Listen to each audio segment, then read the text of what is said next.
Que Dieu te bénisse. Je dis à quelqu'un, au mois de juin, ils changeront d'avis te concernant.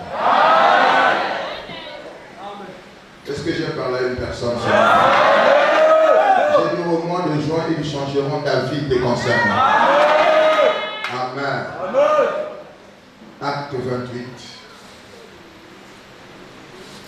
à partir du verset 1 au verset 6. Acte 28. Après nous être sauvés, nous reconnûmes que l'île s'appelait Malte. Les barbares nous témoignèrent une bienveillance peu commune. Ils nous recueillirent tous auprès d'un grand feu qu'ils avaient allumé parce que la pluie tombait et qu'il faisait grand froid. Paul, ayant ramassé un tas de broussailles et l'ayant mis au feu, une vipère en sortit par l'effet de la chaleur et s'attacha à sa main. Quand les barbares virent l'animal suspendu à sa main, ils se dirent les uns aux autres, assurément, cet homme est un meurtrier, puisque la justice n'a pas voulu le laisser vivre après qu'il a été sauvé de la mer. Le verset 5, Paul secoua l'animal dans le feu et ne ressentit aucun mal. Là où on a mis le nom de Paul, tu mets ton nom. Christian secoua l'animal dans le feu et ne ressentit aucun mal. Amen. Tu as mis ton prénom. Voilà. On peut redire ça. Oui. Christian secoua. Voilà. Tu secoua l'animal. L'animal là, c'est à toi de l'identifier. Hein. Amen. L'animal là peut être une maladie qui s'accroche longtemps dans ta vie. L'animal là, ça peut être le célibat qui s'accroche, qui ne veut pas te lâcher. L'animal là, ça peut être quoi? La stérilité qui s'accroche à toi. L'animal là, ça peut être quoi? Le chômage qui s'accroche. Mais ce matin, Christian secoua l'animal dans le feu et ne ressentit aucun mal. Le verset 6. Ces gens s'attendaient à le voir enfler. C'est ça, non? Ou tomber mort subitement. Mais, après avoir longtemps attendu, Babozela,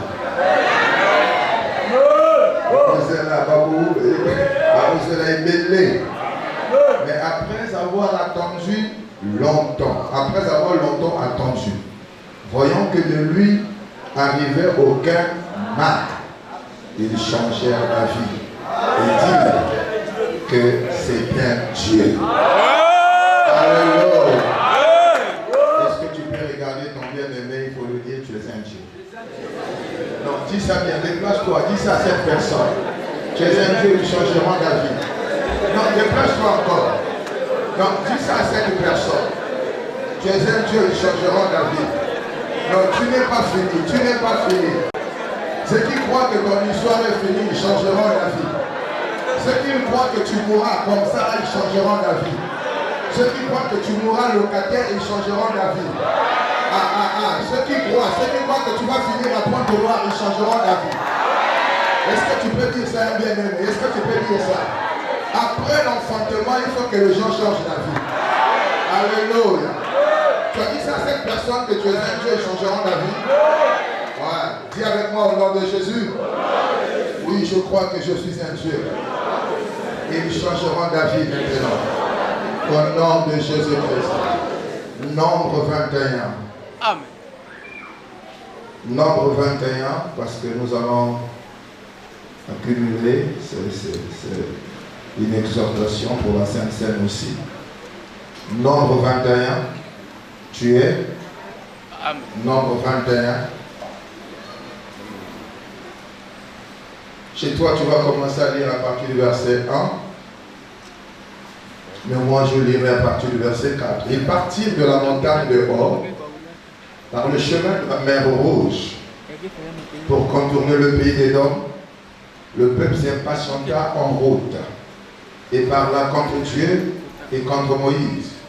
Il ne faut jamais parler contre Dieu. et ni même contre celui qui l'a établi. Jamais. Il n'accepte pas que quelqu'un puisse te conduire à parler contre ton pasteur. Il parla contre Dieu, contre Moïse. Pourquoi nous avez-vous fait monter hors d'Égypte pour que nous mourions dans le désert? Car il n'y a point de pain, il n'y a point d'eau, et notre âme est dégoûtée de cette misérable nourriture. Alors l'Éternel envoya contre le peuple des serpents brûlants. Ils mordirent le peuple et il mourut beaucoup de gens en Israël. Le peuple vint à Moïse et dit, nous avons péché, car nous avons parlé contre l'Éternel et contre toi. Prie l'Éternel afin qu'il éloigne de nous ces serpents. Moïse pria pour le peuple.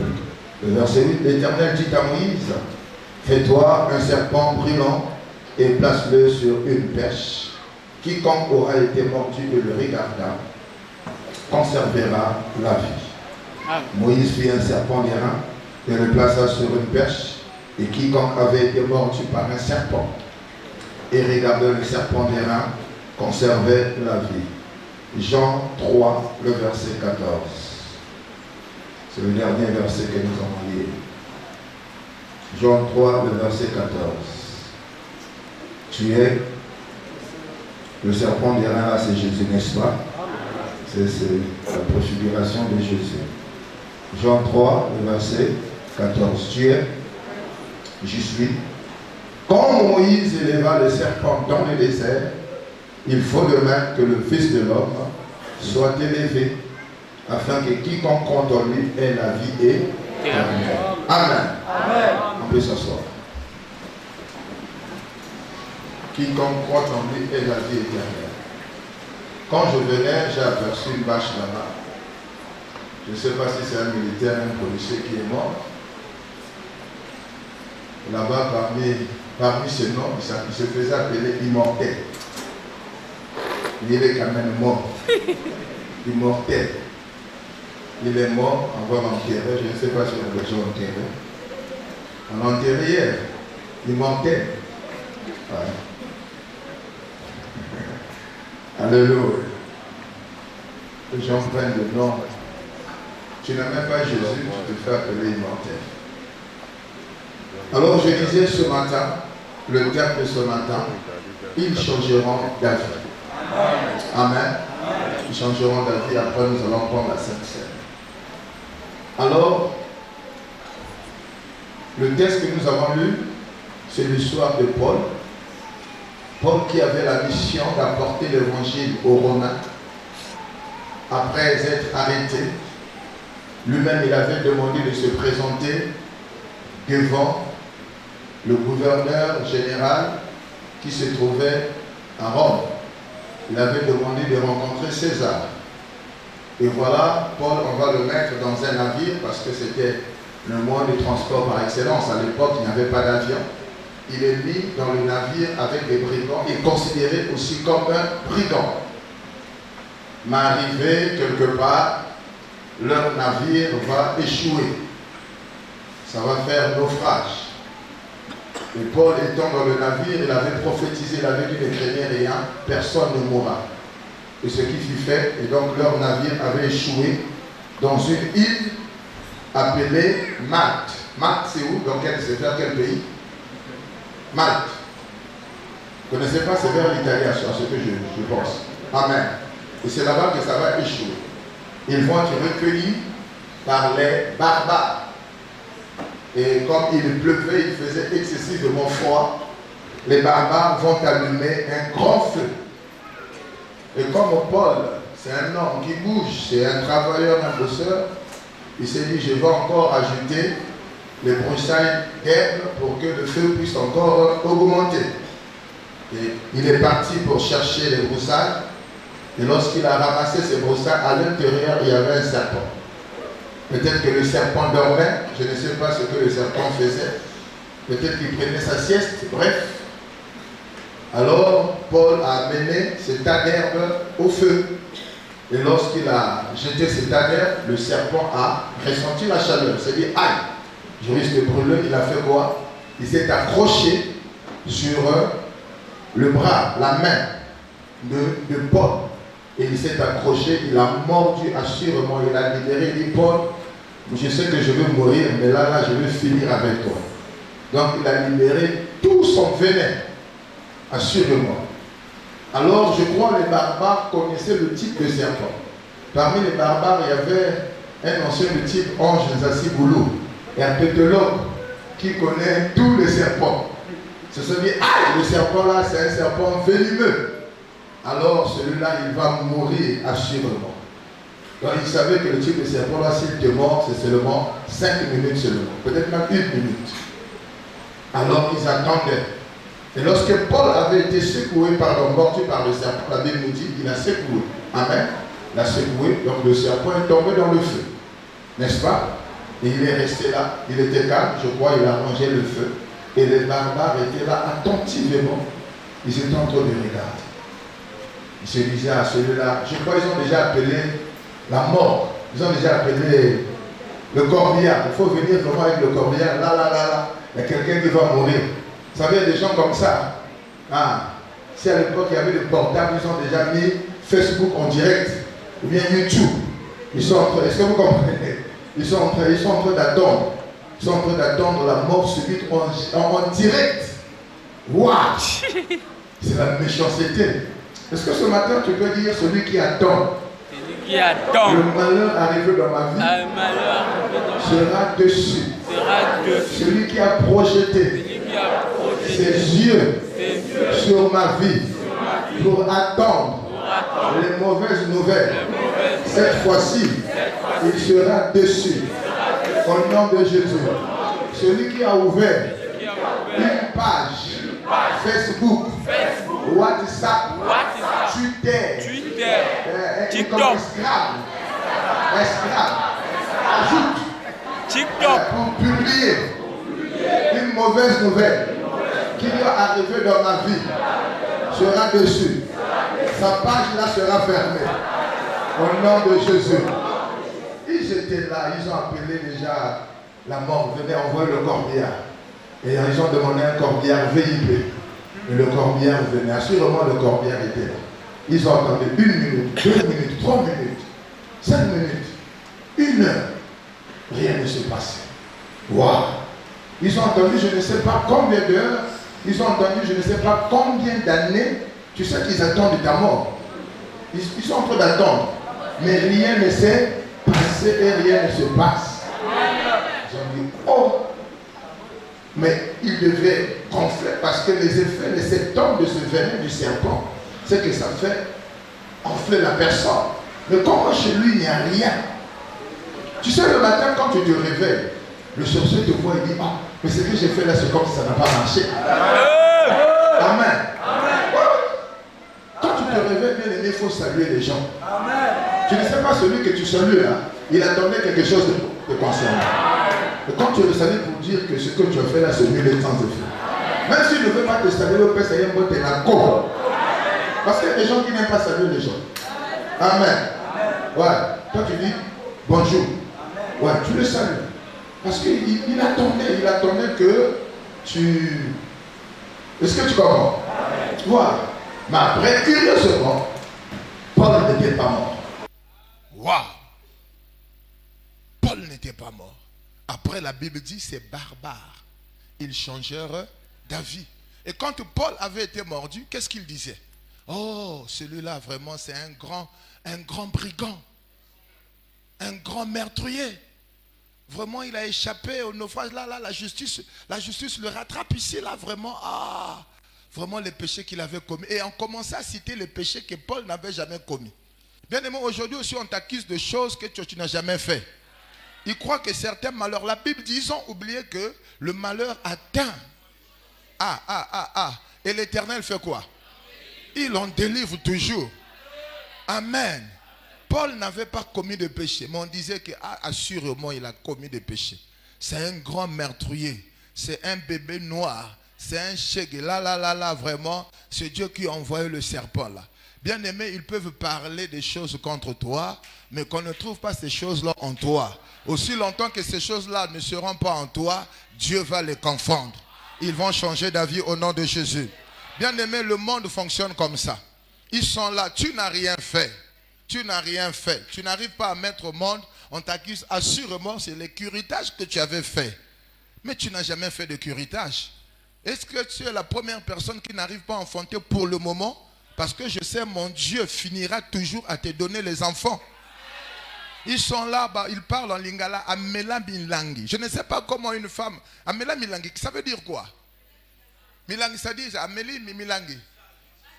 Baptisane. C'est comme ça. Ouais. Alléluia. Assurément, tu es en train de jeûner, tu as maigri, dis, ah, celui-là, il a atteint. Qu'est-ce que je vous disais? Ça ne va pas tarder. Ça ne va pas tarder. Ça ne va pas tarder. Vous savez, bien aimé, moi, dans ma marche avec le Seigneur, on avait dit que j'étais atteint du sida. Avant de connaître Jésus, j'étais bien. J'étais bien traité.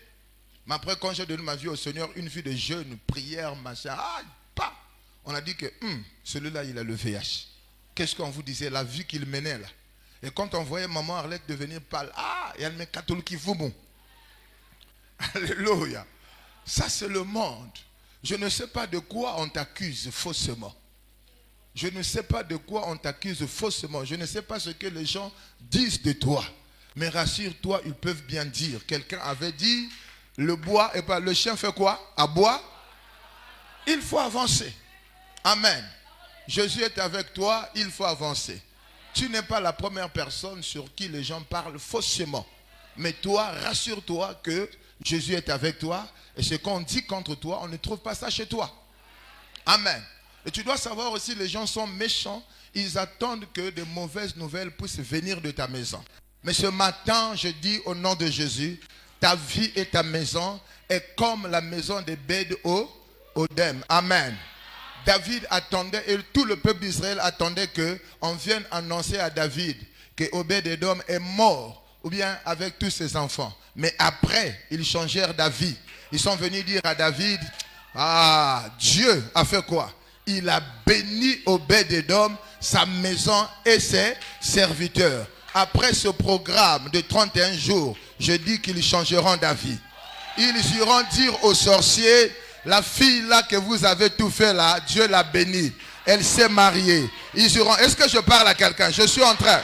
Ils iront dire, même le sorcier lui-même, il ira dire à Satan, vraiment, la fille que tu m'avais donné la mission de l'envoûter, là ce que je vois là c'est autre chose.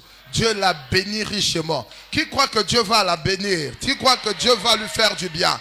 Qui croit que tes ennemis vont changer d'avis? Amen. Paul avait été mordu. Et les gens attendaient sa mort. Le serpent bien-aimé représente le diable. Et son venin représente le péché. Le péché est mortel. Le péché tue. Mais le péché ne tue pas n'importe qui. Amen. Oui, bien-aimé dans le Seigneur. Le diable, le serpent c'est l'image du diable. Et le venin c'est le péché. Bien-aimé, comme les barbares avaient dit que Paul devait mourir, c'était sûr que le venin du serpent là ne blaguait pas. 1 minute, 2 minutes, 3 minutes, 5 minutes, tu mourrais. Mais chez Paul, ça n'avait pas eu d'effet. Je viens dire à quelqu'un, ce qui peut tuer les autres ne te tuera pas au nom de Jésus. Non, tu ne m'as pas bien compris au nom de Jésus. Ce matin, je viens te dire, n'aie pas peur. Ce qui a tué ton père et ta mère ne te tuera pas. Si ton père, ta mère étaient morts du diabète, même en toi il y a le diabète, maintenant on a détecté ça, mais je déclare du haut de cette chair que tu ne mourras pas de ce diabète au nom puissant de Jésus-Christ de Nazareth. Si ton père, ta mère étaient morts de l'hypertension, bien de l'hypotension, et on a trouvé ça en toi ce matin, je déclare, tu ne mourras pas de ça au nom de Jésus. Je dis ce qui a tué les autres, ce qui a neutralisé les autres ne te neutralisera pas au nom de Jésus. Ce qui a fait que les autres puissent abandonner la foi, toi, chez toi, ça serait le contraire. Amen. Bien-aimé, tu n'es pas n'importe qui. Ils avaient oublié que Paul n'était pas n'importe qui. Amen. Paul n'était pas n'importe qui. Le péché tue. Je voulais quand même insister là-dessus. Bien-aimé, il faut être sûr que le péché tue. La Bible me dit que le salaire du péché, c'est la mort. Quand le péché rentre en toi, quand tu laisses le diable libérer son venin en toi, libérer le péché, sache-le, ça te tuera. Amen. Ça te tuera. Et bien aimé, le péché tue plus que le Covid. Le péché tue plus que le VIH. Est-ce que vous le savez? Il y a des gens qui sont vivants physiquement, mais spirituellement, ils sont morts. Pourquoi? Parce qu'ils sont dans le péché. Ils ont reçu le venin du serpent. Ils ont reçu le venin du serpent. Et ces personnes-là, bien aimées, elles sont là tout autour de nous. Mais nous avons besoin d'aller vers ces personnes pour leur dire, moi aussi hier, j'étais victime du venin du serpent. Mais Dieu m'avait sauvé. Amen. Dieu m'avait sauvé. Bien aimé, Paul, s'il n'avait pas Christ, il mourrait. Paul, s'il n'avait pas Christ, il mourrait. Parce que si Paul n'est pas mort, parce que celui qui est en lui, il est plus quoi? Il est plus fort. En Paul, il y avait déjà l'anti-venin. Le serpent de rein qui est Jésus-Christ était déjà en Christ. Pardon, était déjà en Paul. Dans Nombre 21, nous voyons que lorsque les enfants d'Israël avaient murmuré contre Dieu, Dieu a envoyé le serpent brûlant, n'est-ce pas? Et le serpent brûlant les a mordus. Et pendant qu'ils étaient mordus, ils mouraient. C'est comme j'ai dit, le péché, ça tue. Tu es là, tu pratiques le péché en cachette, attention. Quand tu pratiques le péché en cachette, le serpent des reins qui est en toi devient inefficace. L'anti-venin là ne peut plus agir. Amen. Oui, nous avons en nous un anti-venin qui est le sang de Jésus, qui est Jésus-Christ. Amen. Mais ça nous protège si nous sommes dans la crainte de Dieu, si nous ne pratiquons pas le péché. Je parle à une personne, attention, ne prends pas l'habitude d'accepter le venin du diable, ça va te tuer. Tôt ou tard, ça te tuera. Avant de te tuer, ça va te ridiculiser. Le péché ridiculise. Amen. Je dis bien, le péché ridiculise. Avant de te tuer, il va te ridiculiser. Le péché finira toujours à t'exposer. Il y a quelqu'un qui avait dit, le péché, c'est un ami qui n'aime pas rester caché. Un jour, il va toujours chercher à te dire, montre-moi aux yeux du monde. Et ce jour-là, tu auras une honte. Une honte générale. Il y a une maman qui a ajouté une honte générale. Je ne sais pas si ça existe, la honte générale. Mais tu auras une honte générale. Alléluia. Alors donc, comme ils avaient péché contre l'Éternel et contre l'homme de Dieu, Dieu a envoyé le serpent brûlant pour les mordre et ils mouraient. Alors Dieu va dire quoi à Moïse? Dieu va dire à Moïse, écoute, fais-toi un serpent. Et Moïse a fabriqué un serpent d'airain. Il a mis ça sur un bâton. Et Dieu va dire à Moïse, dis aux enfants d'Israël, ceux qui sont mordus, quiconque regardera le serpent d'airain sera quoi? Sera guéri, sera sauvé. Et c'est ce qu'ils ont fait. Et le serpent d'airain qui avait été élevé au désert là-bas, amen, c'était quoi? C'était la préfiguration de Jésus-Christ qui devait mourir sur la croix. Amen. Qui devait mourir sur la croix. Et Jésus fut arrivé, effectivement, le serpent d'airain que les enfants d'Israël avaient élevé à la croix, Jésus-Christ avait donné sa vie. Il est mort à la croix. Mais à la croix, quand il mourait, la Bible nous dit, par ses meurtrissures, nous sommes guéris. Nous avons été guéris. À la croix, il a pris nos infirmités. Amen. Il a pris nos infirmités, il s'est chargé de nos maladies. Donc en temps normal, ton corps, mon corps à moi, ne peut plus être chargé d'une maladie. Amen. Ni porter une infirmité. Et il a versé son sang. Le sang qu'il avait versé, c'est pour la rémission des péchés. Amen. C'est pour la rémission des péchés et pour notre guérison. Alors celui qui est en Christ, hier, bien aimé, les enfants d'Israël ont regardé sur le serpent d'airain. Mais Jésus n'est plus sur la croix. Que je parle à quelqu'un. Jésus n'est plus sur la croix. Aujourd'hui, notre serpent d'airain, il est où? Il est en nous. Amen. Jésus est en toi. Jésus rentre dans la vie. Celui qui accepte Jésus, Jésus-Christ vient en lui. Il devient enfant de Dieu. J'ai béni le Seigneur. Hier, j'ai prié pour quelqu'un à l'hôpital de Louangili. Oh là là. Cette personne, elle est de la religion musulmane. Vous savez, jusqu'à présent, je suis dans la joie. J'ai fait rentrer le serpent d'airain dans sa vie. Amen. Cette personne a accepté Jésus-Christ comme étant son Seigneur et Sauveur. Je croyais que l'Église devait acclamer pour Dieu.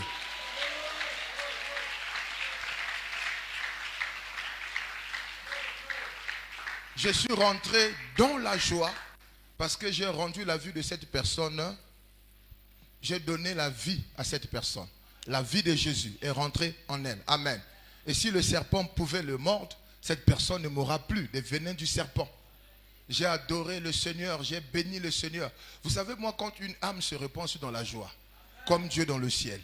Amen. Et c'est ce que nous sommes appelés de faire. Nous sommes appelés à faire tout le jour, à faire accepter Jésus-Christ. C'est pour que ces personnes, s'il arrive que le serpent puisse les mordre, que ces personnes ne meurent pas. Parce que le péché est en train de faire beaucoup de dégâts. Amen. Donc ce serpent qu'on avait élevé dans le désert, ce serpent-là était élevé au mont Golgotha. Amen. Ce serpent-là, c'est Jésus-Christ de Nazareth. Et donc si tu l'acceptes, il va faire quoi? Il va devenir ton Seigneur et ton Sauveur, mais après il va te protéger. Si Paul était vivant, si Paul n'était pas mort parce qu'il avait Christ en lui. Et celui qui a Christ en lui, j'aimerais te dire, je l'ai déjà dit, tu ne dois pas avoir peur. Tu ne peux pas classer ta vie avec celle ou bien de ceux-là qui n'ont pas Jésus-Christ. Même si tu vis les mêmes mots que eux pour le moment, mais la finalité, ça serait autre chose. Nous n'avons pas la même fin que les autres. Est-ce que vous comprenez? Il peut permettre, Dieu peut permettre que tu sois atteint, mais Dieu va finir à te délivrer. C'est dans le psaume 34. On peut lire ça rapidement. Psaume 34. Le psaume 34. Il y a un frère qui m'avait dit, papa, on ne dit plus psaume. On dit maintenant psaume. Psaume 34. J'avais fait, je crois, tout un séminaire de 10 jours. Le verset 20. Le malheur atteint souvent le juste, mais l'Éternel fait quoi? L'endelivre toujours. Il garde tous ses os, aucun d'eux n'est brisé. Le malheur tue le méchant. Le malheur tue le méchant. C'est ça? Le malheur tue le méchant et les ennemis du juste sont châtiés. Amen. Amen. Donc si Paul n'était pas mort parce qu'il avait Jésus, bien aimé, il est temps que tu puisses savoir que Jésus en toi, c'est l'espérance de la gloire et non l'espérance de la mort. Jésus en toi, c'est l'espérance, amen, de la gloire et non l'espérance de la mort. Ne dis pas que tu es fini, même si tu es atteint. Ne dis pas que tu es fini, ne dis pas que tu vas mourir comme ça. Même si tu es atteint du célibat, le célibat qui touche ta famille, mais pour toi, ils vont changer d'avis. Lorsqu'ils vont s'attendre que tu puisses mourir célibataire, mais pendant que nous avons eu à faire le programme, là, tu as déjà enfanté ton mariage. Je dis à quelqu'un, je suis venu te dire, je ne serai pas long, ils vont changer d'avis te concernant. Amen. Ce qui a atteint les autres et qui les a tués ne te tuera pas. Si le chômage a atteint toute ta famille, ton père, depuis qu'il était né, il n'a pas travaillé jusqu'à ce qu'il est parti à la retraite, à la vieillesse, à la mort. Parce que votre famille est atteinte du célibat. Et toi aussi, pardon, du chômage. Et toi aussi, peux-tu atteindre de ça, mais sache-le, ils changeront d'avis au nom de Jésus. Toi, tu vas travailler. Tu seras la première personne à signer un CDI dans ta famille. Est-ce que je parle à quelqu'un? Bon, d'ailleurs, tu seras la première personne à créer une grande société au nom de Jésus. Est-ce que tu peux répéter après moi? Ce qui a atteint les membres de ma famille, ce qui les a tués, ce qui les a confondus, ne me tuera pas. Même si je suis atteint de ça, pour le moment, mais maintenant, Christ qui est en moi, qui est l'espérance et la gloire, je vois au nom de Jésus les gens changer d'avis me concernant. Au nom de Jésus. Ce matin, je viens fortifier une personne. Tu as eu à prier pendant 31 jours. Amen. Cette prière que tu as eu à faire, Dieu a exaucé cela. Parce qu'il y a une personne, bien qu'elle a prié, mais qui a encore des doutes. Non. Qui a encore des doutes parce que la réalité est là. La réalité, le serpent t'a mordu. C'est ça la réalité. Mais la réalité peut disparaître en un clin d'œil. Je viens t'annoncer que la vérité arrive. Pendant que les gens attendent la réalité, te neutraliser, la neutralité te fasse pleurer, mais sache-le, la vérité est là au nom de Jésus. La vérité, tu ne mourras pas, tu vivras.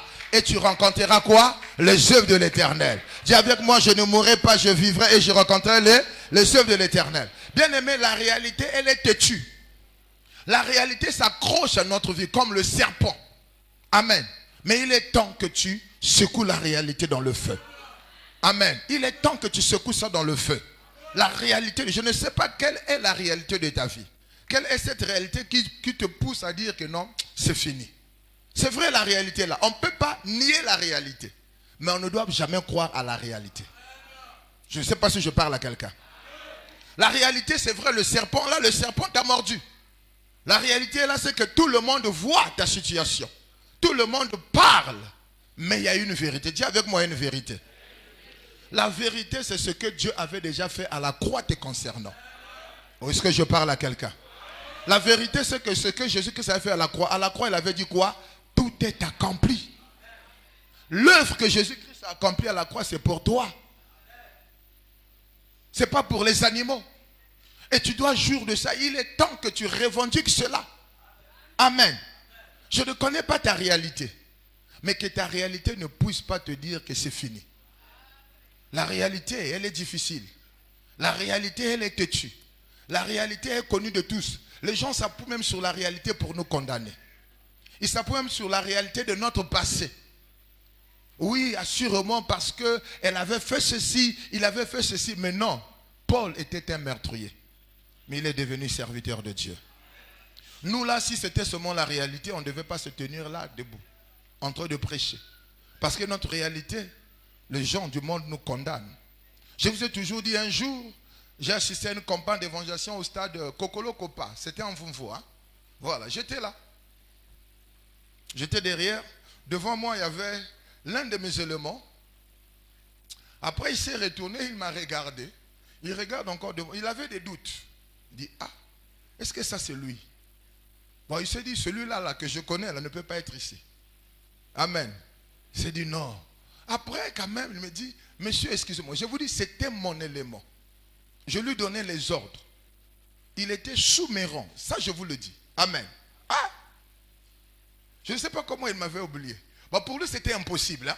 C'est comme aujourd'hui, tu vas dans une boîte de nuit, tu vas trouver le pasteur Christian. Là, tu vas dire, ah, est-ce que c'est lui? Mais il y a d'autres pasteurs, ils vont. Hein? Tu vas dire, est-ce que c'est lui? Alors là, il me dit, monsieur, est-ce que vous avez un frère qui est à la compagnie de Fusilo Commando? J'ai dit non. Ah, vous vous ressemblez. Hein? Waouh! Moi, je suis resté calme. Je suis resté calme. Il dit, vous vous ressemblez. J'ai dit, ah, ouais. Il dit, ah, mais vous avez des traits. Et là, il commence, non, mais j'avais un chef. Vous êtes comme lui. Moi, je suis resté calme. Mon propre élément. Waouh! Dis avec moi, waouh! Pour lui, non, c'était impossible que je sois là à l'église. Parce que, bien aimé, je chassais les chrétiens. J'étais méchant. Est-ce que vous comprenez? J'étais méchant. Bien aimé, quand j'adore Dieu, j'adore Dieu.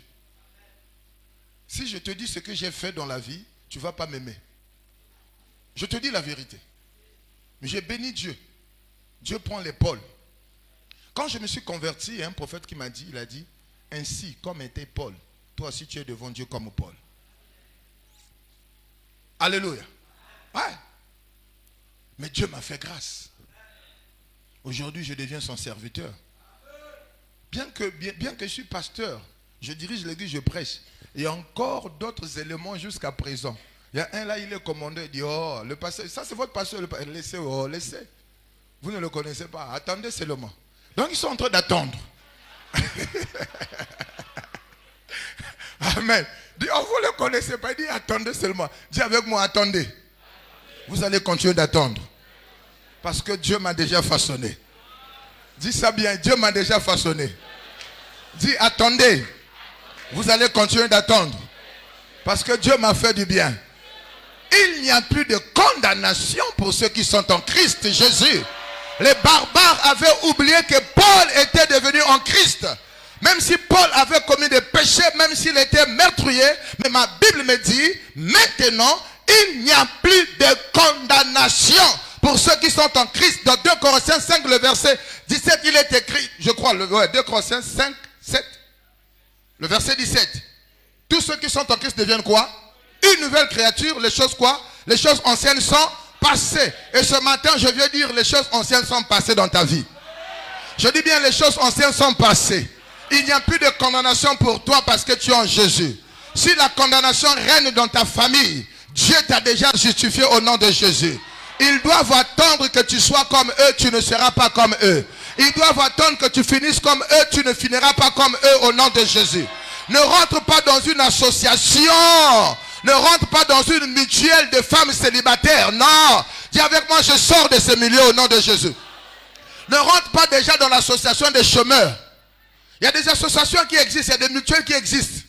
Il y a des chrétiens qui sont rentrés déjà dans ces associations. Dans ces associations. Aux mutuelles de femmes stériles. Hein? Elles sont là. Mutuelle de chômeurs. Mutuelle de réfugiés.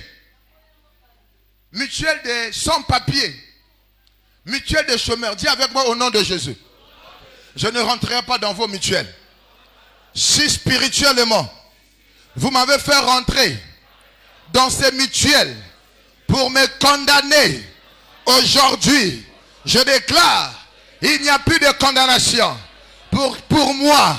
Et je déclare au nom de Jésus, je sors de toute association nocturne spirituelle que les sorciers m'ont fait rentrer au nom de Jésus. Bien-aimé, tu dois savoir que tu es spécial. Que tu n'es pas n'importe qui. Bien-aimé, nous avons fait beaucoup de sacrifices que les autres n'ont pas fait. Non, oui, j'aimerais parler doucement avec toi. Regarde le sacrifice que tu fais pour le Seigneur. Et tu crois que le Seigneur va te laisser comme ça? Tu crois que le Seigneur va laisser ta vie finir comme ça? Est-ce que tu crois que le Seigneur va te laisser mourir comme un brigand? Imaginez la mort de Paul. Paul qui avait Christ, Paul qui a prêché Jésus. Il partait en mission pour prêcher Jésus. Il est mordu par le serpent et il meurt. Waouh! La gloire devait revenir à qui? On devait dire que Paul là, il devait avoir raison que non, assurément c'est un meurtrier. C'est un meurtrier. Non. Si Dieu n'avait pas permis que Paul puisse mourir, toi aussi tu ne mourras pas. Tu ne mourras pas sans voir la gloire de Dieu. Tu ne mourras pas avec cette honte. Je suis en train de prophétiser. Je dis, tu ne mourras pas avec cette honte. Tu ne mourras pas avec cette maladie au nom de Jésus. Tu ne mourras pas avec cette humiliation au nom de Jésus. Je dis bien, tu ne mourras pas avec cette humiliation. Tu ne mourras pas avec cette opprobre au nom de Jésus. Tu ne mourras pas avec cette stérilité. Tu ne mourras pas avec le chômage au nom de Jésus. Ta mort va glorifier Dieu au nom de Jésus. Bien aimé, j'ai dit à Dieu, j'ai tout abandonné à cause de toi. Il faut que ma mort glorifie ton nom. Il faut qu'à ma mort, les gens puissent adorer Dieu, puissent dire, cet homme-là, il a marché avec Dieu. Et nous voyons ce que Dieu a fait avec lui. Oui, bien aimé. Même si tu as été mordu, je ne sais pas par quoi, mais sache-le, tu ne mourras pas de ça. N'accepte pas. Nous avons fait des sacrifices que les autres ne font pas. Les autres, on leur trompe, bien aimé, on leur trompe. Tu peux pratiquer le péché, tu peux faire ceci, tu peux faire ceci. À ta mort, tu vas demander une messe. Voyez-vous, on nous taxe des escrocs, mais les gros escrocs, c'est eux. Même quelqu'un qui est mort, on le scroque. C'est méchant. Mais on ne parle pas de ça. Nous, on nous taxe des binzam. On nous accuse, oh, les pasteurs sont des escrocs. Mais les vrais escrocs, c'est un mort. Toi, tu scroques un mort. Tu trouves ça normal? Quelqu'un qui est mort, que non, il faut payer le culte. Il faut payer son salut. Toi qui étais... C'est combien là? Un ex-prêtre. Il était au séminaire. On payait combien? Bon, ça, sont les secrets de trouille. Il y a des gens comme ça, on leur dit non, pratiquez le péché, vivez comme vous voulez, mais après quand vous allez mourir, on va seulement payer, on va faire la messe, et puis toi tu vas partir au paradis. C'est le mensonge. Le salut ne s'achète pas. Le salut est gratuit, il ne s'achète pas. C'est pendant que tu es vivant, tu dois donner ta vie au Seigneur Jésus-Christ. Tu dois reconnaître que le serpent de rein avait été élevé au mont Golgotha. Ce serpent de rein, c'est Jésus qui a donné sa vie. Et si tu l'acceptes, c'est là où tu es sauvé. Dans Acte 10, on nous parle d'un Romain qui faisait des bonnes œuvres, qui priait même, mais il n'était pas sauvé. Les bonnes œuvres ne suffisent pas. On n'achète pas le salut. Mais le salut, il faut accepter Jésus-Christ comme son Seigneur et Sauveur. Le salut a un nom. C'est Jésus-Christ de Nazareth. Le salut n'a pas un autre nom. Le salut n'a pas le nom de Mohamed. Le salut n'a pas le nom de qui là?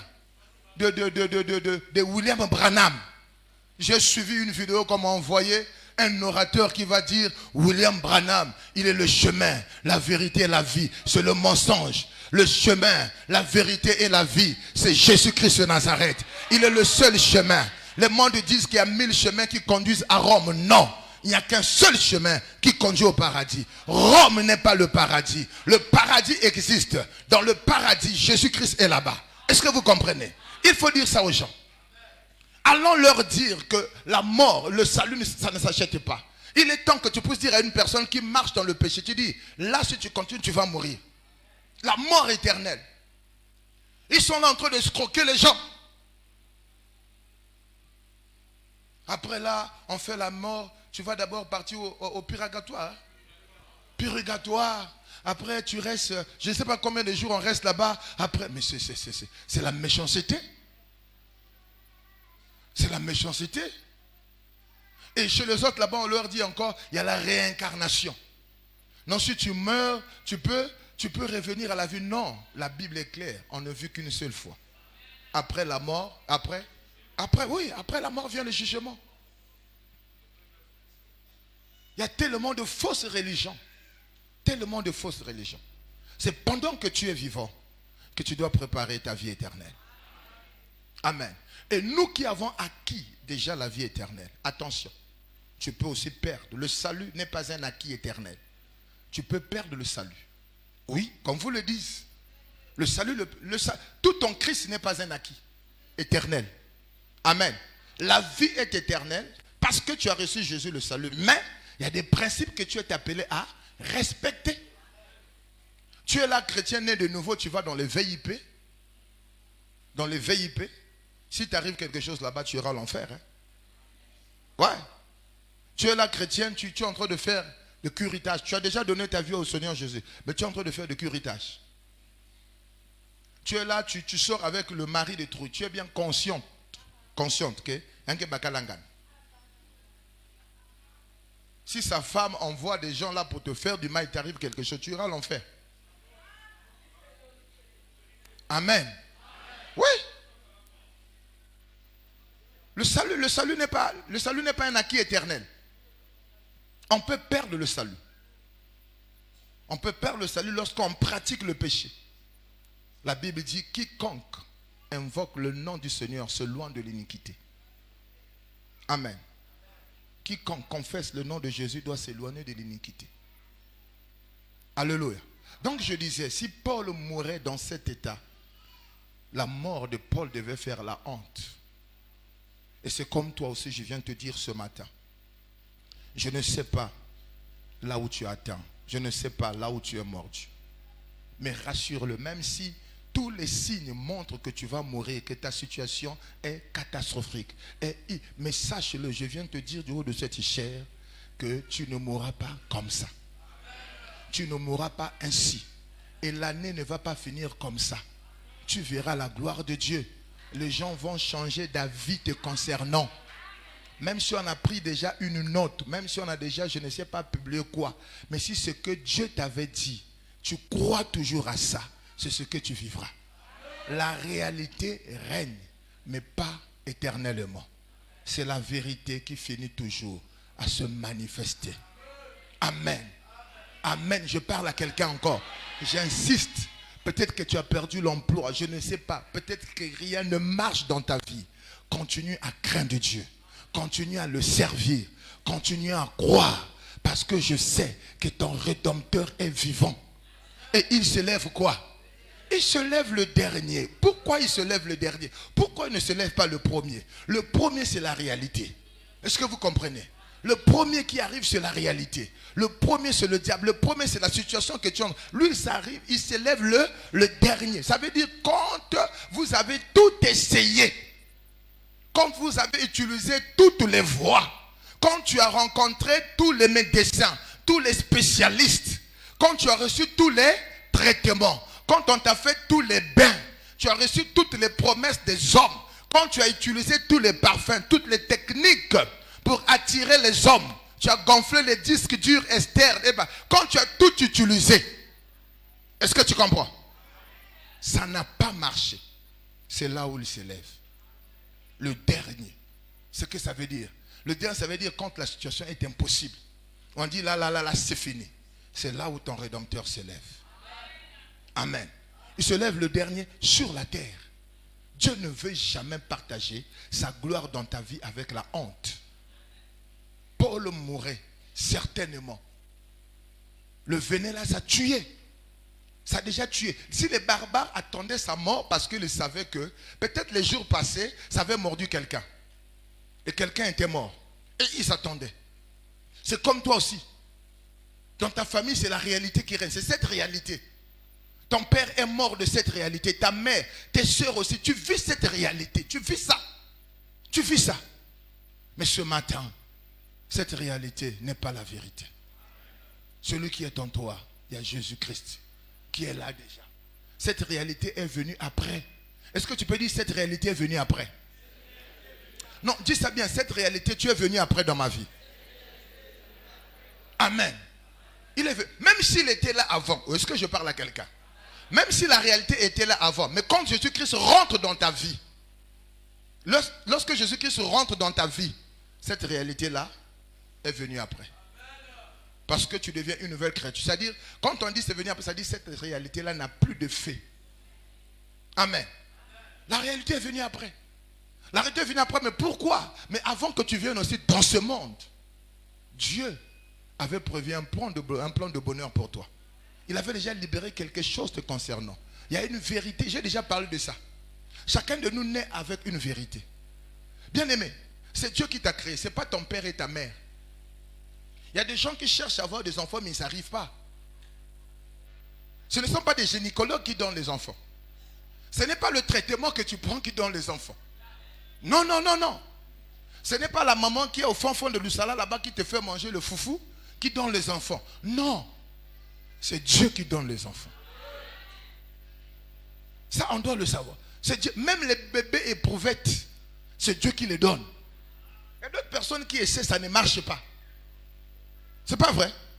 Ouais. J'ai connu des gens qui ont dépensé des millions. Qui sont partis pour ça. Ça n'a pas marché. C'est Dieu qui donne les enfants. Alors, ça veut dire quoi? La responsabilité de l'existence d'une personne, c'est Dieu. Et si Dieu donne les enfants, c'est-à-dire, il envoie chaque personne sur cette terre avec une mission particulière, avec une feuille de route. Donc, avant que le monde fût créé, avant que ton père et ta mère puissent même naître, tu étais déjà dans le plan de Dieu.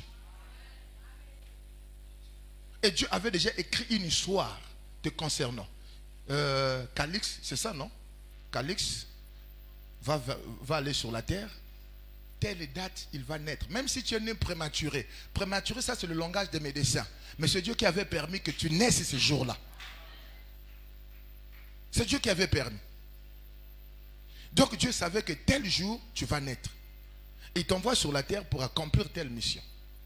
Mais quand l'homme arrive sur la terre, l'homme est gagné par le diable. Cette mission est comme suspendue.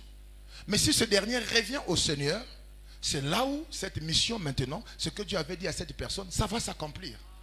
Donc c'est là où je dis, la réalité est venue après.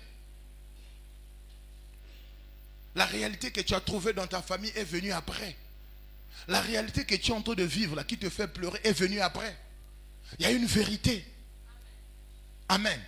Et cette vérité-là, ça va s'éclater. On ne peut pas étouffer la vérité. La vérité, tu peux chercher à l'étouffer, mais elle va exploser. Et je vois l'explosion de la vérité dans ta vie. Je regarde, ton amen me dérange. Je dis bien, je vois l'explosion de la vérité dans ta vie au nom de Jésus. Je dis bien, je vois l'explosion de la vérité dans ta vie au nom de Jésus. Parce que la vérité explose, la réalité est écrasée. La réalité de la stérilité est écrasée. La réalité de la maladie est écrasée. La réalité du chômage est écrasée. Parce que la vérité explose dans ta vie. Dis avec moi, la vérité explose dans ma vie. Oui. Amen. Et il est temps que la vérité puisse exploser. Et cette vérité, ce que Dieu avait dit te concernant. Chacun de nous a quelque chose. Je ne sais pas, j'insiste encore. Peut-être que tu es venu ici hier soir, tu n'as pas mangé. Les réalités sont difficiles. C'est vrai. C'est vrai.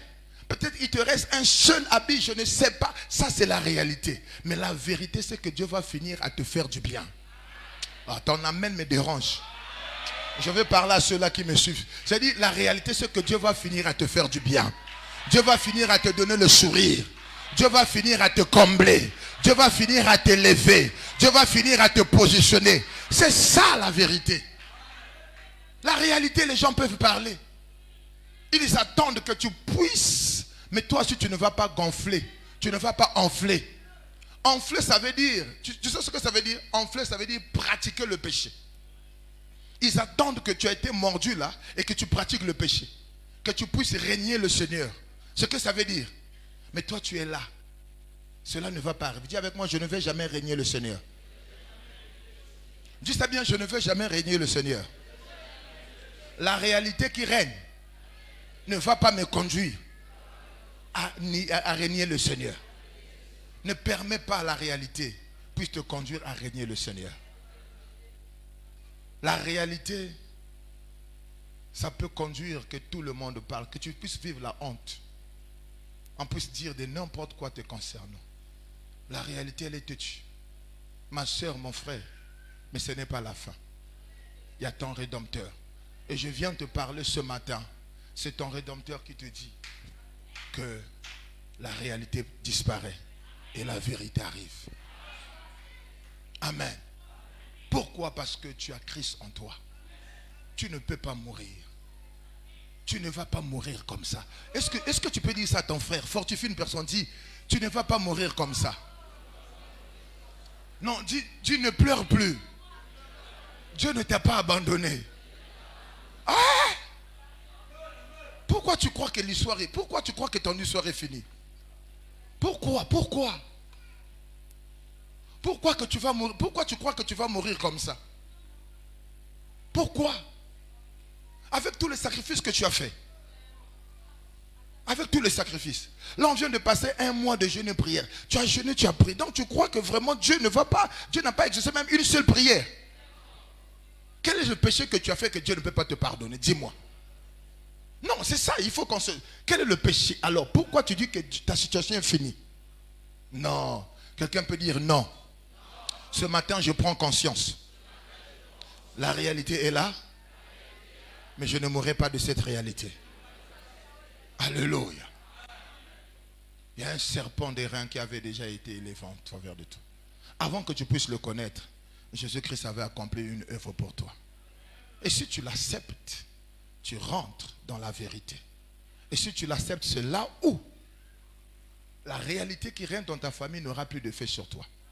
La réalité qui règne au milieu de ta génération n'aura plus d'effet sur toi. Tu seras le premier. Pour les barbares, c'était pour la première fois que quelqu'un qui a été mordu par ce serpent-là.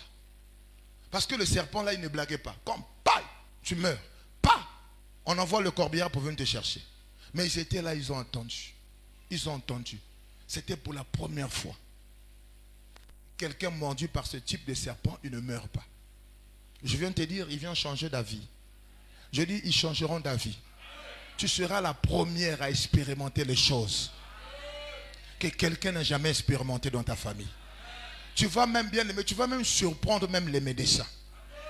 Amen. Tu vas même surprendre les médecins. Tu seras la première, tu seras le premier à inaugurer les choses que ton père n'a jamais inaugurées, que tes frères n'ont jamais inaugurées, que tes amis n'ont jamais inaugurées. Est-ce que je parle à personne? Dis avec moi, je serai le premier. Oui. Paul était le premier dans l'histoire de cette île. Toi, tu seras le premier dans l'histoire de cette famille. Ton amen me dérange, je parle là-bas. Je dis, toi, tu seras le premier dans l'histoire de ta famille au nom de Jésus. Tu seras le premier dans l'histoire de votre société.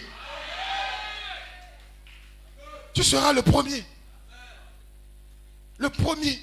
Dans cette île, ce n'était pas possible. Est-ce que tu crois ça? Je parle doucement. Je ne veux pas. Je dis tu seras le premier. Ce que je dis, c'est la vérité. Si dans votre famille, les gens ont le diabète, ils meurent de ça, mais toi, tu seras le premier à être guéri du diabète. Tu seras le premier à être délivré de l'hypertension. Tu seras le premier à être délivré de la prostate. Dis avec moi, je suis le premier. Et je serai le premier. Amen. Regarde ta famille. Qu'est-ce qui ne s'est jamais réalisé dans ta famille? Là où les autres ont échoué, tu réussiras. Là où ta mère a échoué, n'accepte pas que ta mère puisse dire, toi tu seras comme moi. Faut dire, maman, ta vie c'est ta vie. Amen. Moi quand je vois mon père, quand j'ai vu ma mère mourir, j'ai dit, je ne mourrai pas comme cette femme. Amen. Je vois mon père. Je vois sa vie. Je dis, monsieur, je ne serai pas comme toi. Je porte ton nom, mais j'ai un autre père. Je ne mourrai pas comme toi. Je serai le premier. Amen. Je serai le premier. Toi, si je te dis, tu seras le premier. Tu n'es pas fini. Je dis à quelqu'un, tu n'es pas fini. Tu n'es pas fini et l'histoire n'est pas finie. La réalité ne te tuera pas. Et la réalité va changer. Amen. Amen. Oui. Le serpent l'a tué. Mais le serpent là avait oublié que quand Christ rentre dans la vie d'une personne, la Bible dit quoi? Christ en nous. C'est l'espérance de la gloire. Ce que la Bible dit. Est-ce que la Bible dit Christ en nous c'est l'espérance de la honte? Christ en nous c'est l'espérance de l'humiliation? Alors pourquoi tu fais la nuit, au lieu d'adorer Dieu, au lieu de louer, tu es là en train de pleurer, tu es là, tu comptes les plafonds, tu as des insomnies. Pourquoi? Tu sais que le sommeil c'est bon. La saison sèche arrive. Le sommeil pendant la saison sèche c'est bon. C'est déjà là. La saison sèche est déjà arrivée. Amen. Il faut croire que Dieu t'aime. Il t'a choisi pour que tu portes le fruit. Je vais finir en disant, cette situation-là ne va pas te tuer. Cette situation n'est pas pour la honte de Dieu, mais c'est pour la gloire de Dieu. Amen. C'est pour la gloire de Dieu. Dieu va se glorifier. Dieu s'est glorifié dans la vie de Paul. Les gens attendaient que Paul puisse mourir. Le temps est arrivé pour que Dieu se glorifie par rapport à ta situation. Le temps est arrivé que Dieu se glorifie dans ta situation. Oh, est-ce que je parle à quelqu'un? Le temps est arrivé que Dieu se glorifie. Le temps est arrivé. Il l'a fait pour Lazare. Il l'a fait pour l'aveugle. Il l'a fait pour Paul. Parce que les gens disaient que Paul mourrait. Ils attendaient, comme j'ai dit. Ils ont déjà appelé le corbillard. Ils ont déjà creusé un trou. Mais ils ont vu Paul n'était pas mort. Paul est resté là. Et vous savez encore, Paul a fait quoi dans cette île-là? Il a exercé le ministère. Il a prié pour les malades. Il a guéri les malades. À toi, si tu vas exercer ton ministère, je dis à quelqu'un, tu vas exercer ta mission. Tu vas exercer ta mission sur cette terre. Est-ce que tu comprends? Si dans ta mission, tu devais te marier, tu vas te marier au nom de Jésus. Si parmi ta mission, il était question que tu aies des enfants, tu auras des enfants. Si dans ta mission, il était question que tu puisses... Tu vas réaliser cela. Est-ce que quelqu'un peut dire, je vais réaliser ma mission? Ah, je ne sais pas si tu comprends ce que je suis en train de dire. Ils ont changé David, et puis ils ont dit quoi? Assurément, c'est un Dieu. Alléluia. Tu connais un Dieu? Un Dieu ne meurt pas sans accomplir sa mission. Le Dieu, avant de mourir, il dit tout est accompli. Amen. C'est ça un Dieu. Un Dieu accomplit sa mission. Un Dieu finit sa mission sur la terre. Et toi aussi, tu vas accomplir ta mission. Ce n'est pas dans ce que tu vis là. Ce n'est pas tu vas accomplir la mission étant un homme riche, une femme riche. Tu vas accomplir ta mission comme étant une source de salut et de bénédiction. Est-ce que je parle à une personne? Dis avec moi, je suis une source de salut et de bénédiction. Tu n'es pas une source de malheur. Comment les gens t'évitent quand on te voit? Aïe. Même à l'église. Quand un frère te voit venir, à celui-là, il va seulement m'exposer un cas, un problème. Même quand on te voit venir là, les gens commencent à même à le cacher, même leur marmite. Quand on t'aperçoit là, ah, tonton un tel que n'a cuisac. Là, on demande, est-ce que m'a dit qu'il est sur la table? Allez-y cacher ça. Allez-y cacher ça. Parce qu'on connaît que ta mission quand tu viens là, c'est seulement manger. C'est seulement quémander. C'est seulement demander. Je dis à quelqu'un que ta mission, ce n'est pas ça au nom de Jésus. Ah, ton amen me dérange. Je dis, ta mission, ce n'est pas la bassesse. Ta mission, c'est la grandeur au nom de Jésus. Quand même le chef de famille te voit, il dit, ah, non, non, non, tu es encore venu là. Non, chef de famille, rien ne marche. Il faut convoquer la réunion de famille. Non, tu n'as pas besoin de convoquer une réunion de famille. Un chrétien ne peut même pas convoquer ça. Si tu veux convoquer, convoque le ciel. Il y a des chrétiens qui vont voir l'oncle. Le chef de famille aussi, c'est toi, ma chère. Non, là tu lui donnes au contraire plus de pouvoir. Non. Tu as une mission, j'ai une mission. Paul avait une mission. Et c'est Dieu qui lui avait dit qu'il devait aller à Rome, auprès de César. Toi aussi tu as une mission. Tu ne mourras pas sans accomplir cette mission. Telle que ta vie, bon, supposons là, pas tu meurs, tel que tu es là. Est-ce que ta vie va glorifier Dieu? Si tu as des enfants, est-ce que tes enfants là vont prier ton Dieu là? Regardez un peu, entre nous soit dit, tel que tu es là, ta vie là, ça ne va pas glorifier Dieu. Mais je dis à quelqu'un, ta vie finira à glorifier Dieu. Ça je le dis. Cette année, les gens, à partir de maintenant là, il y a un nouveau départ pour toi. Après l'enfantement, c'est le nouveau départ. Les gens changeront d'avis te concernant. Ceux qui ont dit que tu es fini, ils verront la gloire de Dieu sur toi. Ceux qui ont dit que c'est fini pour toi, ils verront les choses changer. Même là où tu travailles, quel est cet homme-là qui a le pouvoir de mettre un point sur ta vie? Quel que soit, même Pharaon, qui était un dieu sur la terre, pour lui, les enfants d'Israël ne devaient pas sortir, mais Dieu, la main puissante de Dieu, a libéré les enfants d'Israël. Aussi longtemps que tu n'as pas accompli ta mission, et tu es dans la vérité, tu es en Christ, le diable n'aura jamais le dessus sur toi.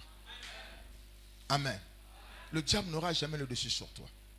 Alors, bien aimé dans le Seigneur, si Paul est resté en vie, parce qu'il avait Christ en lui, Christ en nous, les maladies qui tuent les autres ne peuvent pas te tuer. Christ en nous, les situations qui causent les dégâts. Bien aimé, la Bible me dit, ce que la Bible dit, je mettrai la différence entre ceux qui me servent et ceux qui ne me servent pas. Amen. Il a dit, je mettrai la différence entre les méchants et les justes. Ça, c'est la première dimension. Et la deuxième dimension, entre ceux qui me servent et ceux qui ne me servent pas. Ça veut dire quoi? Ne t'arrête pas seulement à être juste, mais passe aussi à la dimension des serviteurs. Parce que là, il y a deux bénédictions, deux différences entre les méchants et les justes. Et entre ceux qui me servent et ceux qui ne me servent pas. Ça, c'est dans la maison de Dieu. Amen. Il y aura la différence dans cette église entre ceux qui servent Dieu et ceux qui ne le servent pas. Oui? Amen. Mais tu auras la différence entre toi et les méchants. Ce que ça veut dire, je mettrai la différence. Et le temps est arrivé pour que cette différence soit palpable. Et donc je disais, Christ en nous, c'est l'espérance de la gloire. Si Paul n'était pas mort parce qu'il avait Jésus. Il avait Jésus. Alors ce matin, nous allons prendre la Sainte Seine. Nous allons encore rappeler. Parce qu'il a dit, faites ceci en mémoire de moi. Faites ceci en mémoire de moi. Il faut ce matin, lorsque tu vas t'approcher de cette table, pour que les gens changent d'avis te concernant. Je ne sais pas, tu as été mordu par quelle maladie. Je ne sais pas quelle est la situation que tu es en train de vivre. Mais ce matin, le repas de ce matin, c'est pour réactiver le sang de Jésus. Pour dire, Seigneur, mais effectivement, tu étais mort sur moi. Et tu étais mort pour moi. J'ai été mordu par telle maladie, j'ai été mordu par telle situation qui règne dans ma vie, qui rentre dans ma famille. Mais ce matin, je vais m'approcher de cette table afin que les gens changent d'avis me concernant. Afin que cette réalité, cette table bien aimée, lorsque tu vas t'approcher, c'est comme le feu. Amen. Quand tu vas t'approcher, c'est pour secouer. Est-ce que je parle à quelqu'un? Dès lors que tu vas t'approcher là, c'est pour secouer le serpent. Il faut que le serpent là tombe. Je déclare cette étape devient comme le feu que Paul avait allumé. Amen. Le feu qu'on avait allumé sur l'île de Malte au nom de Jésus, cette étape. J'allume le feu aussi dans cette salle au nom puissant de Jésus. Il faut que tu secoues le serpent là, qui pousse les gens à croire que tu vas mourir, qui pousse les gens à croire que Dieu t'a abandonné, qui pousse, je ne connais pas bien aimé quel est le serpent, quel est l'animal,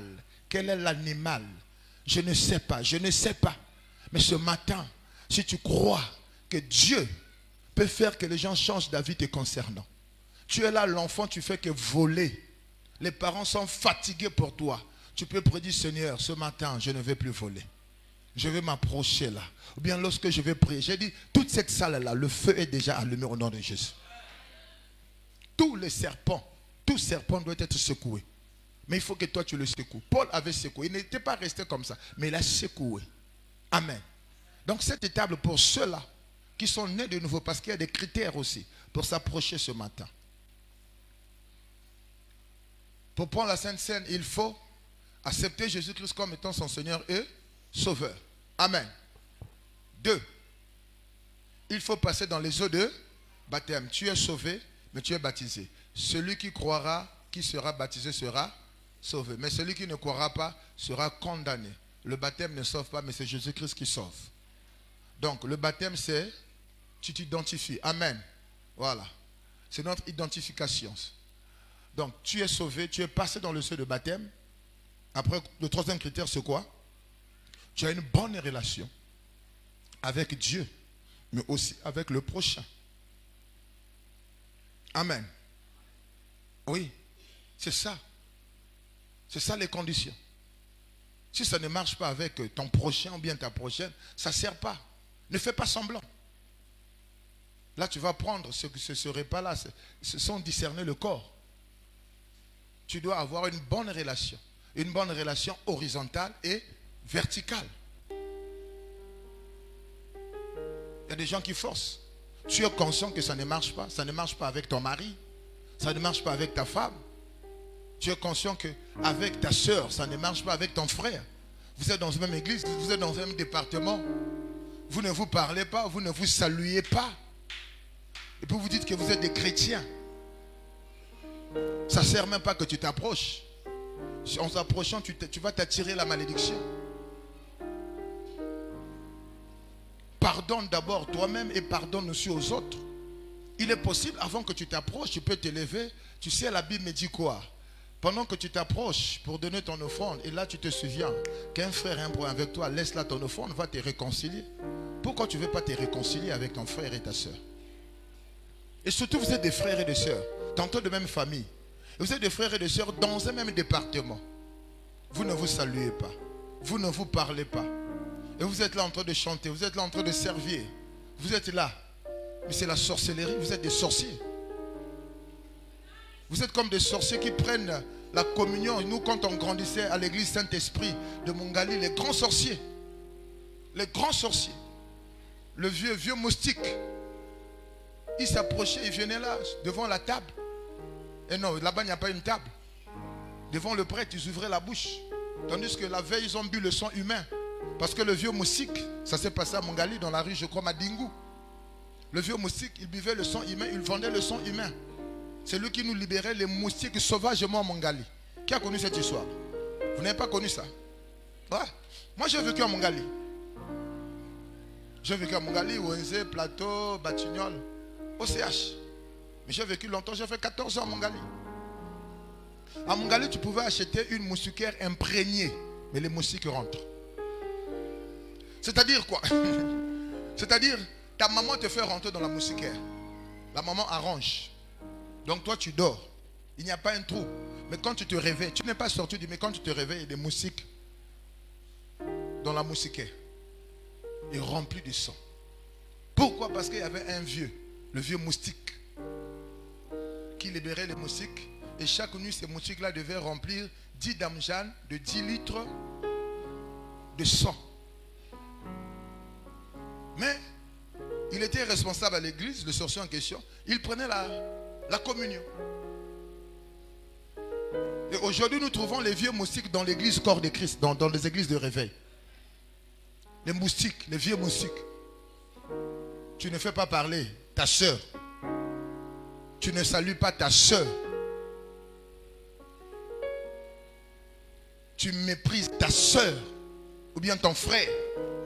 Le mépris. Tu l'injuries. Et tu veux t'approcher. Non, non, non, non. Ce n'est pas de l'amusement.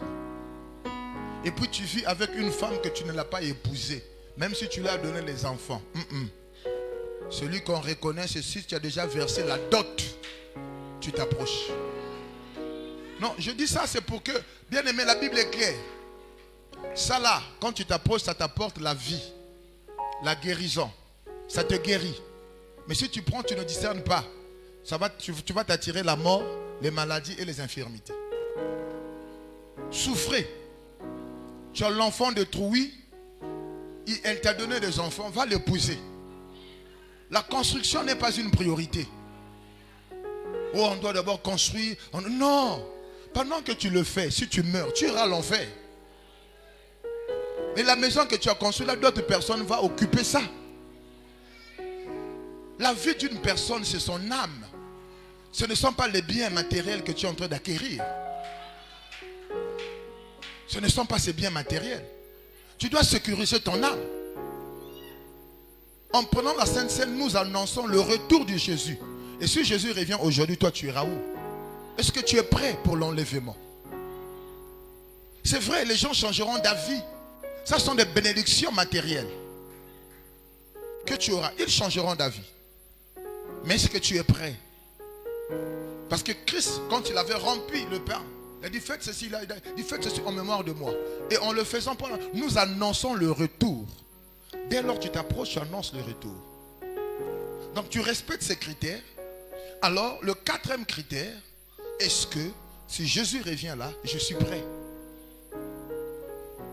La vie, on ne blague pas avec. J'ai dit en venant ici, j'ai vu une bâche là-bas. Il a écrit, il s'appelait Immortel. Mais Immortel, on l'a enterré. Même si tu te dis immortel, tu vas mourir. Est-ce que tu es prêt ce matin?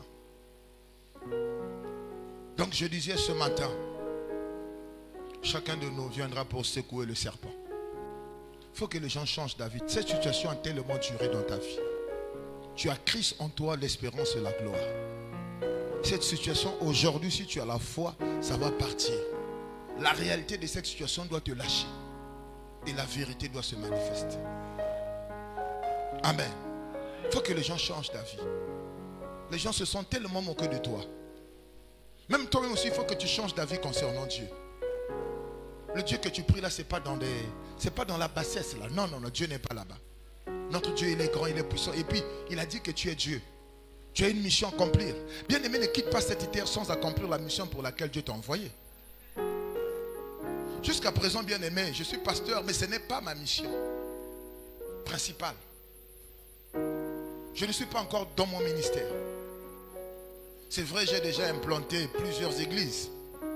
Je devais déjà me faire appeler apôtre. Il y a des gens qui se font appeler apôtre, ils n'ont même pas, ils ont tantôt une seule église. Mais ce n'est pas ça ma mission. Je dois accomplir ma mission. Et l'heure est arrivée que je puisse l'accomplir. J'ai dit, Seigneur, je suis fatigué de la réalité. Je suis fatigué. Quand vous faites la gloire de Dieu descend là, bien aimé, moi je ne suis pas bon. Vous êtes bénis, mais c'est pas. Moi ça me réjouit. Bon. Est-ce que tu comprends? J'attends autre chose. J'ai une alliance avec Dieu. Et dans cette alliance, il m'a promis beaucoup de choses. Toi aussi, tu as une mission. Et tu dois accomplir cette mission. Ta mission, ce n'est pas parce que tu es marié, tu as eu des enfants, tu as eu le travail. Ça, c'est rien, ça, c'est éphémère. Ça, Dieu aime ça tout. Même les païens, ce que tu dis que bénédiction, les païens ont ça. Ce n'est pas la bénédiction. Ce n'est que la grâce. Ce que toi, tu appelles bénédiction, ce n'est pas bénédiction. Avoir une voiture, on dit ma bénisse. Tu crois que ça, c'est la bénédiction? Mais il y a des païens qui ont plus de 10 voitures. Ils vont dire qu'ils sont bénis. Tu t'es marié, tu as des enfants, tu as eu le travail, Dieu m'a béni. Non. C'est la grâce, Dieu a eu pitié de toi. Mais une grande bénédiction qui arrivera, qui doit se manifester lorsque tu te mettras à accomplir la mission pour laquelle Dieu t'a envoyé. Pourquoi? Parce que tu es un Dieu. Tu es un Dieu. Pourquoi? La Bible dit, vous êtes des dieux, pourquoi mourrez-vous comme des hommes? Un Dieu ne peut pas mourir comme un homme. Paul était un Dieu. Il ne pouvait pas mourir comme un brigand, comme un vulgaire. Alléluia. Oui. Tu es un Dieu, tu ne peux pas mourir comme un vulgaire. Il y a des gens, si tu meurs là, aujourd'hui même tu meurs là, on peut t'enterrer même le même jour. Parce que on va attendre qui? On va attendre qui? Mais qu'est-ce que... Même le même jour, on peut aller t'enterrer. Et les choses comme si tu meurs, les gens seront contents que tu meurs même. Parce que tu occupais la terre inutilement. Tu sais qu'il y a des gens qui ne veulent même pas que tu puisses encore vivre. Pourquoi? Parce que tu deviens un fardeau pour eux. C'est ça. Mais des gens comme nous là, il y a des gens qui prient pour nous pour que nous en vivions longtemps. Amen. Oui. Tu es connecté à qui pour que une personne puisse prier pour toi pour dire Seigneur bénis cette personne. Parce que la mission que tu es appelé à accomplir, c'est auprès des hommes. Amen. C'est auprès des hommes. Toi tu fais du bien à qui? Tu t'occupes seulement de toi-même, de ta femme. Prise en charge. Toi, l'État te prend en charge. Ta société te prend en charge. Mais toi, tu ne prends pas en charge une personne, même pas un orphelin. Oh, cette affaire d'assurance maladie. Toi, tu as ça. Mais tu peux aider aussi une personne. Nous, notre assurance maladie, c'est le sang de Jésus. C'est Jésus-Christ. Amen. Ouais. Hein, pasteur Coco. C'est Jésus. C'est notre assurance maladie. C'est le sang que nous allons boire là. Voilà pourquoi je bois ça souvent. Ça, c'est mon assurance maladie. Alléluia. C'est l'assurance maladie. Cette assurance maladie te guérit, ne te soigne pas. Alléluia. Manifeste-moi ta présence. Dis avec moi ce matin. Le serpent, l'image de la réalité qui est attachée à ma vie, qui est visible, qui conduisent les gens à dire que Dieu m'a abandonné. Cette réalité sera secouée ce matin au nom de Jésus. Je vais m'approcher de cette table du Seigneur pour recevoir l'antidote contre les venins de cette réalité. Je m'approche de cette table et les gens changeront d'avis. Mais concernant, au nom de Jésus, je suis en colère, une sainte colère. Je veux maintenant que les choses changent dans ma vie. Au nom puissant de Jésus. Alors, nous allons prier. Il y avait eu des baptisés. Mais avant cela, j'aimerais tendre ma main, bien demander à une personne, tu es là. Cette parole, tu l'as écoutée. Tu as compris que tu as besoin de Jésus. Si tu es là, tu n'as pas encore donné ta vie au Seigneur Jésus-Christ de Nazareth. Tu n'as pas encore accepté Jésus-Christ comme étant ton Seigneur et Sauveur. Tu peux le faire. Vous savez, hier, j'étais à l'hôpital, je vous ai dit, le monsieur là, il a été sincère. Il a dit, j'étais arrogant. Je me considérais comme étant un chef. Il ne savait pas qu'il était en train de confesser ses péchés. Amen. Ouais. Il a dit, j'étais ceci, j'étais ceci. Mais ce qui m'a intéressé, il a dit, là où je suis arrivé, je crois que je n'ai pas encore accompli ma mission divine sur la terre. Et le temps est arrivé que je puisse l'accomplir. Et je lui ai dit, tu ne peux pas l'accomplir sans Jésus-Christ. Tu ne peux pas l'accomplir sans Jésus-Christ. Mon frère, ma soeur, tu as une mission à accomplir. Mais pour l'accomplir, tu as besoin de Jésus. Si tu es là, tu n'as pas encore accepté Jésus-Christ. Tu tu n'as pas encore donné ta vie au Seigneur Jésus, je t'exhorte de le faire. N'aie pas honte, c'est ton jour. Et si tu le fais, cette parole qui a été prêchée sera ta parole. Tu peux fréquenter une église, on peut t'inviter.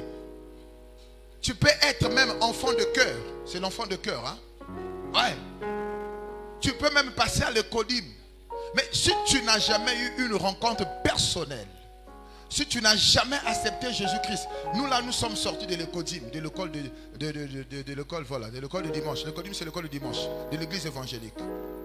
Mais il fallait qu'un jour, je puisse lever ma main, comme on dit, takimbang. Je l'ai fait à l'église évangélique Mayangi, le plateau de 15 ans, devant le pasteur Mikutima. Non, devant le pasteur Swami. Donc il faut que tu t'élèves, tu dis Seigneur, je te donne ma vie. Alors ce matin, si tu es là, tu vas lever ta main. Si tu veux donner ta vie au Seigneur Jésus-Christ, je vais t'aider à prier. Est-ce qu'il y a encore une autre personne? Lève bien, mets-toi debout. Est-ce qu'on peut acclamer? Maman, tu peux te mettre debout. Voilà. Mets-toi debout. Je vais prier avec toi. Est-ce que tu es là? Tu fréquentes l'église, mais tu n'as jamais donné ta vie au Seigneur Jésus. Il y a encore une autre personne dehors. Cette personne peut rentrer. On peut acclamer pour cette personne.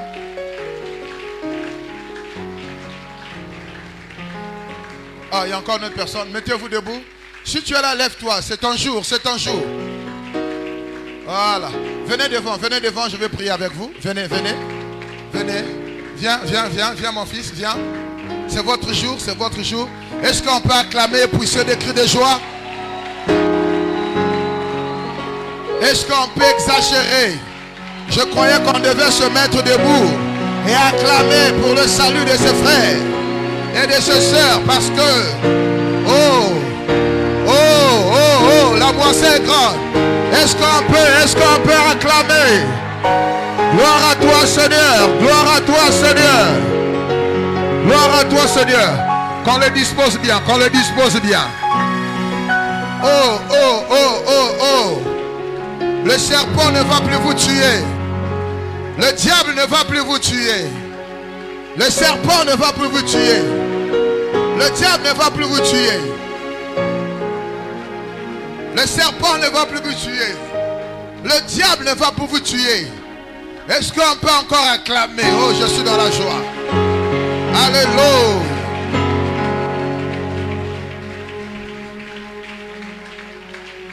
Mes frères, mes sœurs, ce jour est le plus beau jour de votre vie.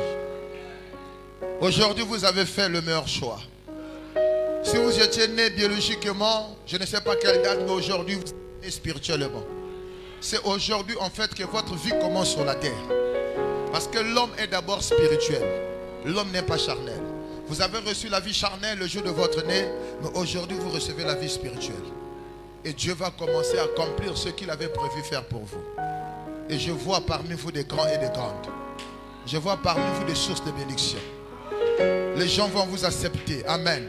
Les gens vont changer d'avis vous concernant. Est-ce que vous comprenez? Ils vont changer d'avis vous concernant. Moi aussi, bien aimé dans le Seigneur, mon père ne voulait même pas me voir. Même ma propre mère. Je vous ai donné mon témoignage. Je vais rendre visite à mon père. J'avais appris. Il vient à Brazzaville. Il ne cherche pas à me voir. Mais moi, je vais le voir. Il me chasse. Parce qu'il me trouvait un voyou, un brigand, un vaurien. Il m'a chassé à l'aéroport. J'avais honte. Il m'avait abandonné pourtant. J'ai dit, papa est arrivé à Brazzaville. Mais quelque part, je ne sais pas s'il avait raison. Mais aujourd'hui, il m'a accepté. Il m'a accepté. Aujourd'hui, c'est moi qui fais du bien à mon père. Les gens vont vous accepter. Les gens vont changer la vie vous concernant. S'il y avait des choses qui vous oppressaient, ça va disparaître. S'il y avait un serpent qui était attaché à votre vie, qui ne voulait pas partir, de vous-même, vous avez essayé. Sans Jésus, le serpent ne peut pas partir. Il faut qu'il y ait le feu, qui est l'image du Saint-Esprit. Le feu qui est l'image de la parole. Ça, je n'ai pas parlé de ça parce que ce n'était pas l'objet de mon message. Et maintenant que la parole vient en vous, la parole c'est Jésus-Christ. Vous allez répéter après moi. Levez votre main droite, la main gauche sur la poitrine et fermez vos yeux. Et répétez cela après moi. C'est votre parole. Ferme tes yeux, maman. Tu vas dire, Seigneur Jésus, en ce jour, j'ai écouté ta parole. J'ai été touché par ta parole. Et je me répands devant toi, Seigneur. Je reconnais que j'étais un pécheur. Et je viens confesser tous mes péchés devant toi. Pardonne-moi, Seigneur, tout péché que j'ai commis en acte, en parole et en pensée. Aujourd'hui, je confesse que tu étais mort sur la croix à cause de mes péchés.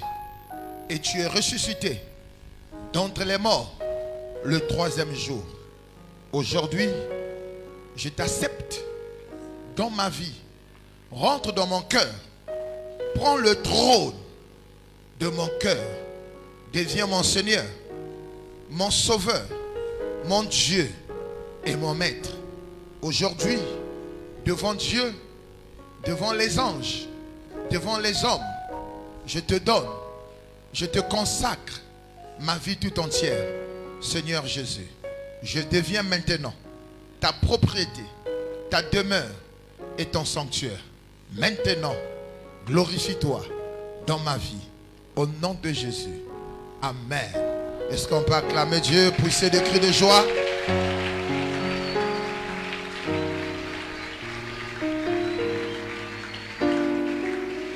Alors, vous venez de naître de nouveau aujourd'hui. Aujourd'hui, vous ne pouvez pas prendre la Sainte Seine. Amen. Il faut que vous passiez dans le jeu de baptême. Même aujourd'hui, nous sommes disponibles pour vous faire baptiser. Mais vous pouvez passer dans la semaine. Le mardi, de 11h à 14h, nous sommes là. Jeudi, de 11h à 14h. Et si à ces heures-là, ce jour-là, vous n'êtes pas dispo, dites que tel jour sera disponible. On va vous recevoir, n'est-ce pas? On va vous recevoir parce qu'il faut que vous faites baptiser. C'est très important. Aujourd'hui, vous ne pouvez pas prendre la Sainte Seine. Dès que vous allez vous faire baptiser, vous avez le droit de prendre la Sainte Seine. Amen. Mais ce que vous avez fait aujourd'hui, c'est merveilleux. Le ciel est dans la joie. Dieu vous a accepté. Vous êtes maintenant devenu enfant de Dieu. On ne naît pas enfant de Dieu, mais on devient enfant de Dieu. Amen. Aujourd'hui, votre vie a changé. Vous allez voir, il y a des choses que, même si vous voulez encore faire cela, vous n'allez plus le faire. Parce que Dieu a pris le contrôle. Alors l'église, nous allons étendre nos mains sur ses bien-aimés. Nous allons prier. Je vais demander au pasteur Elo de s'approcher. Il va prier pour eux. L'église, étendons nos mains, prions pour eux. Est-ce que tu peux te mettre debout, prier pour ces bien-aimés? Seigneur, nous voulons te bénir, te célébrer, te rendre des actions de grâce pour l'œuvre que tu as accomplie ce matin dans la vie de ces bien-aimés. Seigneur, nous sommes dans la joie.